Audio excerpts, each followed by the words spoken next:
ایک شخص نے ایک خوبصورت لڑکی سے شادی کر لی. وہ اسے بہت محبت کرتا تھا، مگر ایک دن اس لڑکی کو جلد کی کوئی بیماری لگ گئی جس سے اس کی ساری خوبصورتی روز بروز کم ہوتی جا رہی تھی. ایک دن اس کا شوہر کسی سفر پہ نکلا. واپس آتے ہوئے اسے حادثہ پیش آیا جس میں اس کی دونوں آنکھیں چلی گئیں.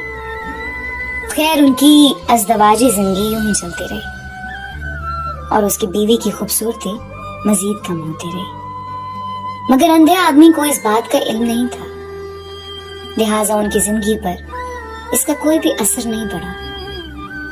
دونوں ایک دوسرے کو پہلے کی طرح چاہتے تھے اور ایک دوسرے کا خیال رکھتے تھے.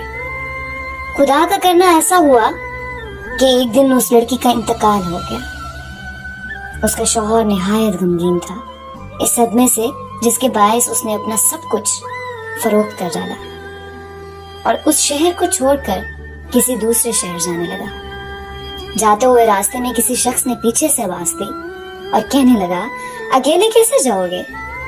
اب تک تو آپ کی بیوی آپ کی مدد کرتی رہی، آپ کا خیال رکھتی رہی اور آپ کی آنکھیں بنی رہی. اندھے آدمی نے جواب دیا، میں اندھا نہیں تھا، میں اسے ایسے دکھا رہا تھا جیسے میں اندھا ہوں، کیونکہ اگر اسے یہ پتا ہوتا کہ میں اس کی بدصورتی دیکھ سکتا ہوں تو یہ احساس اس کی بیماری سے زیادہ تکلیف دیتا، اس لیے میں نے اندھا ہونے کا ڈرامہ کیا.